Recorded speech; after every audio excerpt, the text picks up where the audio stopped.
Walden. By Henry David Thoreau. Walden, first published as Walden, or Life in the Woods, is a book by transcendentalist Henry David Thoreau. The text is a reflection upon simple living in natural surroundings. The work is part personal declaration of independence, social experiment, voyage of spiritual discovery, satire, and, to some degree, a manual for self-reliance. First published in 1854, Walden details Thoreau's experiences over the course of 2 years, 2 months, and 2 days in a cabin he built near Walden Pond amidst woodland owned by his friend and mentor, Ralph Waldo Emerson, near Concord, Massachusetts. Thoreau used this time, July 4, 1845 to September 6, 1847, to write his first book, A Week on the Concord and Merrimack Rivers, 1849. The experience later inspired Walden, in which Thoreau compresses the time into a single calendar year and uses passages of 4 seasons to symbolize human development. By immersing himself in nature, Thoreau hoped to gain a more objective understanding of society through personal introspection. Simple living and self-sufficiency were Thoreau's other goals, and the whole project was inspired by transcendentalist philosophy, a central theme of the American Romantic period. Thoreau makes precise scientific observations of nature as well as metaphorical and poetic uses of natural phenomena.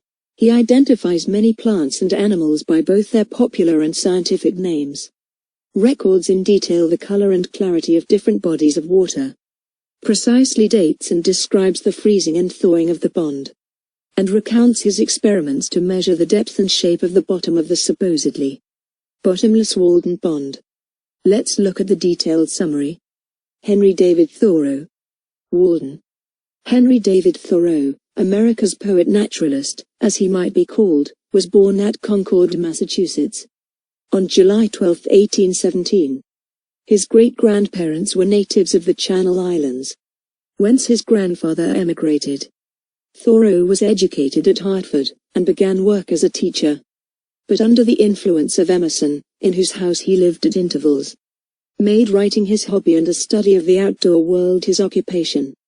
In 1845, as related in Walden, he built himself a shanty near Walden Pond, on land belonging to Emerson. There he busied himself with writing his Week on the Concord and Merrimack Rivers, and in recording his observations in the woods. After the Walden experiment he mingled the pursuit of literature and the doing of odd jobs for a living. His books, The Maine Woods, A Yankee in Canada, Excursions in Field and Wood, were mostly published after his death. He died on May 6, 1862, from consumption. Emerson, Hawthorne, and Alcott were his warm friends in life, and helped the world to appreciate his genius.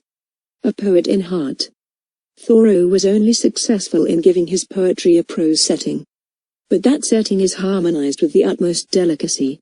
No one has produced more beautiful effects in English prose with simpler words. The Simple Life.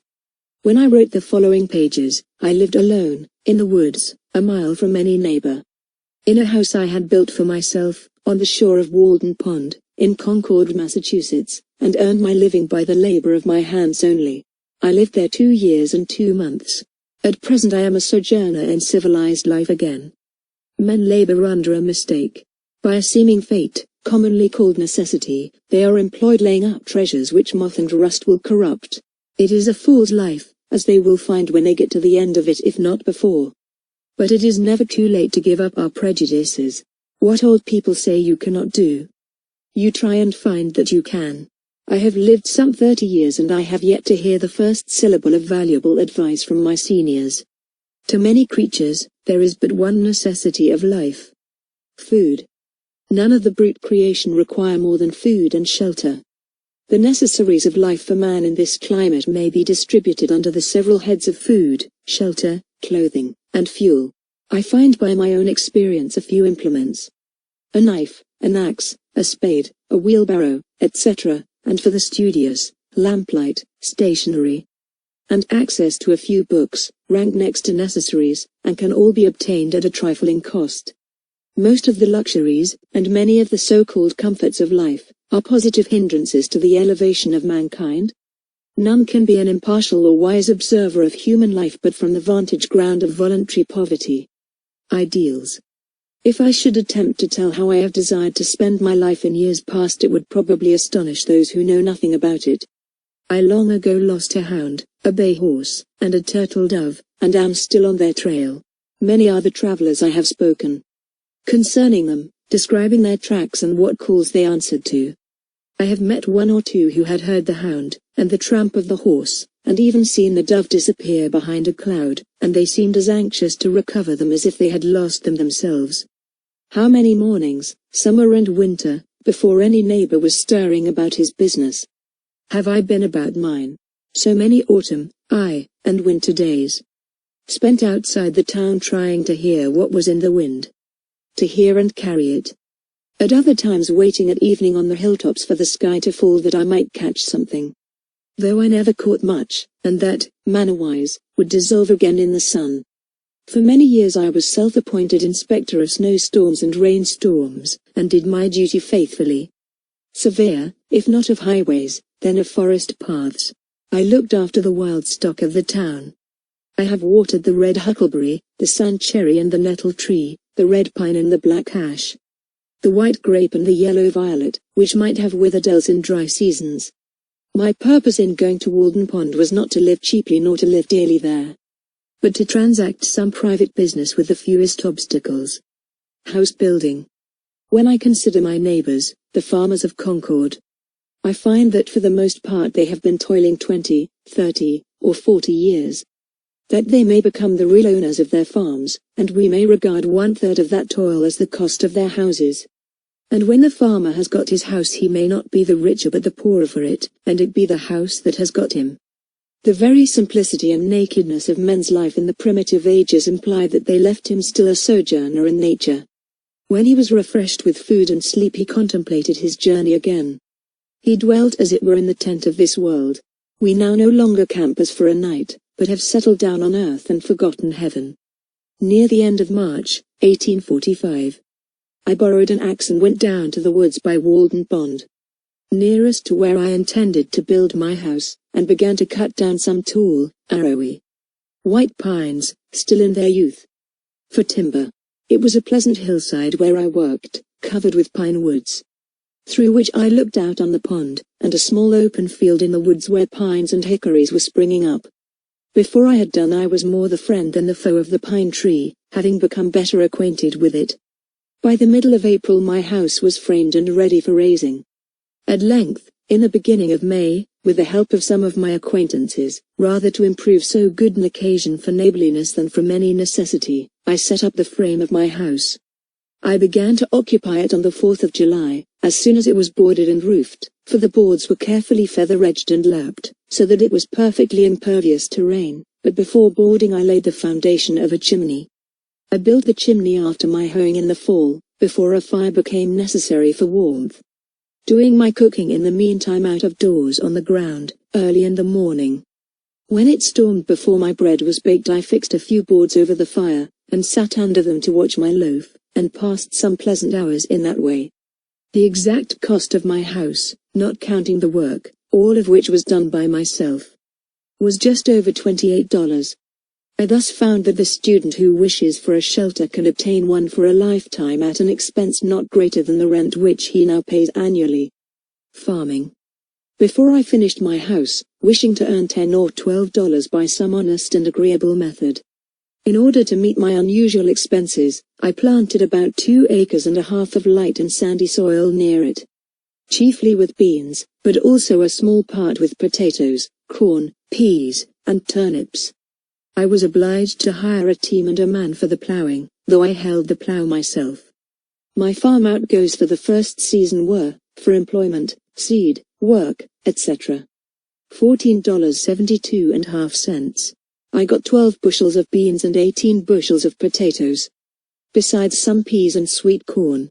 My whole income from the farm was $23.43, a profit of $8.71.5, besides produce consumed.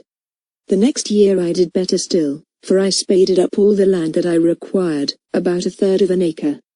And I learned from the experience of both years, not being in the least awed by many celebrated works on husbandry, that if one would live simply and eat only the crop which he raised, he would need to cultivate only a few rods of ground, and that it would be cheaper to spade up that than to use oxen to plough it. And he could do all his necessary farm work, as it were, with his left hand at odd hours in the summer. My food for nearly 2 years was rye and Indian meal without yeast, potatoes, rice, a very little salt pork, molasses and salt, and my drink water. I learned from my 2 years' experience that it would cost incredibly little trouble to obtain one's necessary food even in this latitude, and that a man may use as simple a diet as the animals and yet retain health and strength. Bread I at first made of pure Indian meal and salt, genuine hoe cakes, which I baked before my fire out of doors. But at last I found a mixture of rye and Indian meal most convenient and agreeable. I made a study of the ancient and indispensable art of bread making, going back to the primitive days. Leaven, which some deem to be the soul of bread, I discovered was not indispensable. Thus I found I could avoid all trade and barter, so far as my food was concerned, and having a shelter already, it would only remain to get clothing and fuel. My furniture, part of which I made myself, consisted of a bed, a table, a desk, 3 chairs, a looking-glass, 3 inches in diameter, a pair of tongs and andirons, a kettle, a skillet, and a frying pan, a dipper, a wash bowl, 2 knives and forks, 3 plates, 1 cup, 1 spoon, a jug for oil, a jug for molasses, and a dew-panned lamp. When I have met an immigrant tottering under a bundle which contained his all, I have pitied him, not because it was his all, but because he had all that to carry. Earning a living. For more than 5 years I maintained myself solely by the labor of my hands, and I found that by working for about 6 weeks in the year I could meet all the expenses of living. The whole of my winters, as well as most of my summers, I had free and clear for study. I have thoroughly tried school keeping, and found that my expenses were out of proportion to my income, for I was obliged to dress and train, not to say think and believe accordingly. And I lost my time into the bargain. I have tried trade, but I have learned that trade curses everything it handles. And though you trade in messages from heaven, the whole curse of trade attaches to the business. I found that the occupation of day laborer was the most independent of any, especially as it required only 30 or 40 days in the year to support me.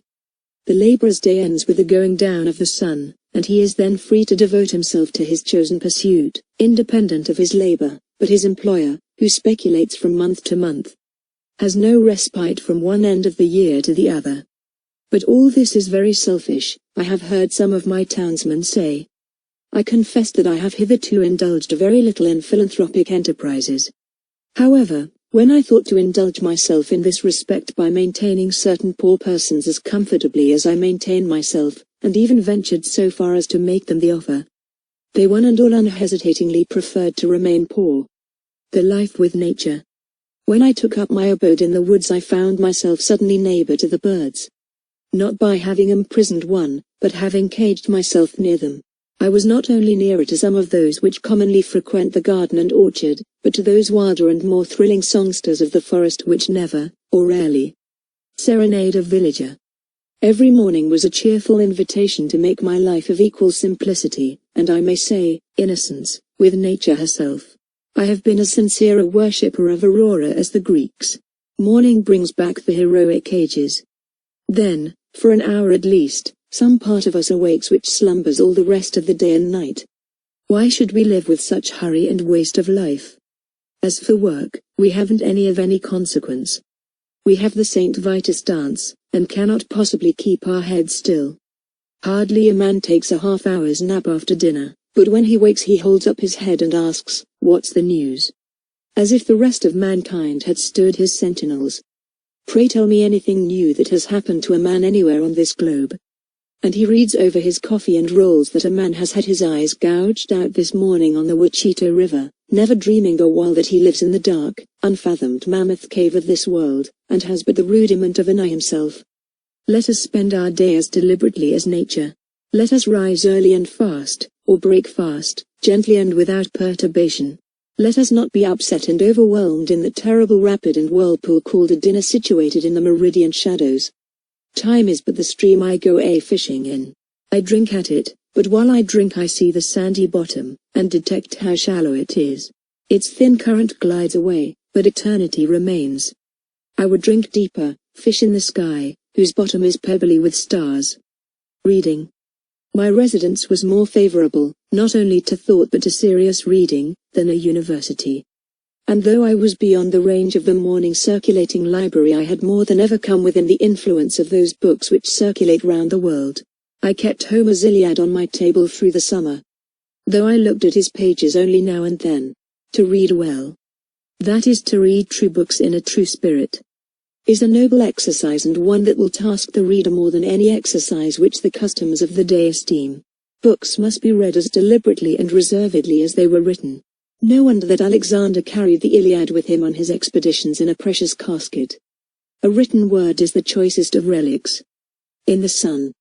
I did not read books the first summer. I hoed beans. Nay, I often did better than this. There were times when I could not afford to sacrifice the bloom of the present moment to any work, whether of the head or hands. I love a broad margin to my life.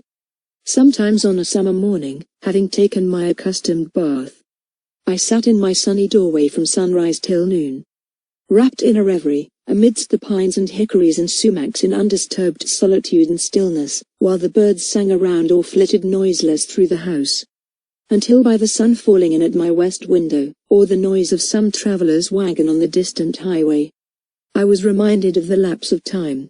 I grew in those seasons like corn in the night, and they were far better than any work of the hands would have been. They were not time subtracted from my life, but so much over and above my usual allowance. I realized what the Orientals mean by contemplation and the forsaking of works. Instead of singing like the birds, I silently smiled at my incessant good fortune. This was sheer idleness to my fellow townsmen, no doubt, but if the birds and flowers had tried me by their standard, I should not have been found wanting. Night sounds. Regularly at 7:30, in one part of the summer, the whippoorwills chanted their vespers for half an hour, sitting on a stump by my door, or upon the ridgepole of the house. When other birds were still, the screech owls took up the strain, like mourning women their ancient ululu, wise midnight hags. I love to hear their wailing, their doleful responses, trilled along the woodside. They give me a new sense of the variety and capacity of that nature which is our common dwelling. Oh, that I had never been born. Sighs one on this side of the pond, and circles, with the restlessness of despair, to some new perch on the grey oaks. Then, that I had never been born. Echoes another on the further side with tremulous sincerity, and born comes faintly from far in the Lincoln woods. I require that there are owls. They represent the stark twilight and unsatisfied thoughts which all have. I am not sure that ever I heard the sound of cock crowing from my clearing, and I thought that it might be worth the while to keep a cockerel for his music merely, as a singing bird. The note of this once wild Indian pheasant is certainly the most remarkable of any birds, and if they could be naturalized without being domesticated, it would soon become the most famous sound in our woods. I kept neither dog, cat, cow, pig, nor hens, so that you would have said there was a deficiency of domestic sounds, neither the churn nor the spinning wheel, nor even the singing of the kettle, nor the hissing of the urn, nor children crying, to comfort me. Only squirrels on the roof, a whippoorwill on the ridgepole, a blue jay screaming beneath the window, a woodchuck under the house, a laughing loon on the pond, and a fox to bark in the night. This is a delicious evening, when the whole body is one sense and imbibes delight through every pore. I go and come with a strange liberty in nature, a part of herself. Sympathy with the fluttering alder and poplar leaves almost takes away my breath, yet, like the lake, my serenity is rippled, but not ruffled. Though it is now dark, the wind still blows and roars in the woods, the waves still dash, and some creatures lull the rest with their notes. The repose is never complete. The wildest animals do not repose but seek their prey now. They are nature's watchmen, links which connect the days of animated life. I find it wholesome to be alone the greater part of the time. I never found a companion that was never so companionable as solitude. A man thinking or working is always alone, let him be where he will. I am no more lonely than the loon in the pond that laughs so loud. God is alone, but the devil, he is far from being alone, He sees a great deal of company, he is legion. I am no more lonely than a single dandelion in a pasture, or a humble bee, or the North Star, or the first spider in a new house. Visitors. In my house I have 3 chairs, 1 for solitude, 2 for friendship, 3 for society. My best room, however, my withdrawing room, always ready for company, was the pine wood behind my house. Thither in summer days, when distinguished guests came, I took them, and a priceless domestic swept the floor and kept the things in order. I could not but notice some of the peculiarities of my visitors. Girls and boys, and young women generally, seemed glad to be in the woods. They looked in the pond and at the flowers, and improved their time. Men of business, even farmers, thought only of solitude and employment, and of the great distance at which I dwelt from something or other, and though they said that they loved a ramble in the woods occasionally, it was obvious that they did not. Restless, committed men, whose time was all taken up in getting a living, or keeping it. Ministers, who spoke of God as if they enjoyed a monopoly of the subject, and who could not bear all kinds of opinions, doctors, lawyers, and uneasy housekeepers, who pried into my cupboard and bed when I was out. Young men who had ceased to be young, and had concluded that it was safest to follow the beaten track of the professions. All these generally said that it was not possible to do as much good in my position. Interference. After hoeing, or perhaps reading and writing in the forenoon, I usually bathed again in the pond, washed the dust of labor from my person, and for the afternoon was absolutely free. Every day or 2 I strolled to the village. As I walked in the woods to see the birds and the squirrels, so I walked in the village to see the men and the boys. Instead of the wind among the pines I heard the carts rattle. One afternoon near the end of the first summer, when I went to the village to get a shoe from the cobbler's, I was seized and put into jail, because I did not pay a tax to, or recognize the authority of, the state. I had gone down to the woods for other purposes. But wherever a man goes men will pursue and pour him with their dirty institutions. And, if they can, constrain him to belong to their desperate oddfellows' society. However, I was released the next day, obtained my mended shoe, and returned to the woods in season to get my dinner of huckleberries on Fairhaven Hill. I was never molested by any person but those who represented the state. I had no lock nor bolt but for the desk which held my papers. Not even a nail to put over my latch or window. I never fastened my door night or day, and though I was absent several days my house was more respected than if it had been surrounded by a file of soldiers. Exhausted experience. I left the woods for as good a reason as I went there. Perhaps it seemed to me that I had several more lives to live and could not spare any more time for that one. It is remarkable how easily and insensibly we fall into a particular route, and make a beaten track for ourselves. I had not lived there a week before my feet wore a path from my door to the pond side. And though it is 5 or 6 years since I trod it, it is still quite distinct. So with the paths which the mind travels. How worn and dusty then must be the highways of the world, how deep the ruts of tradition and conformity. I learned this, at least by my experiment, that if one advances confidently in the direction of his dreams, and endeavors to live the life which he has imagined, he will meet with a success unexpected in common hours. In proportion as he simplifies his life the laws of the universe will appear less complex, and solitude will not be solitude, nor poverty poverty, nor weakness weakness. End of the detailed summary of all the chapters.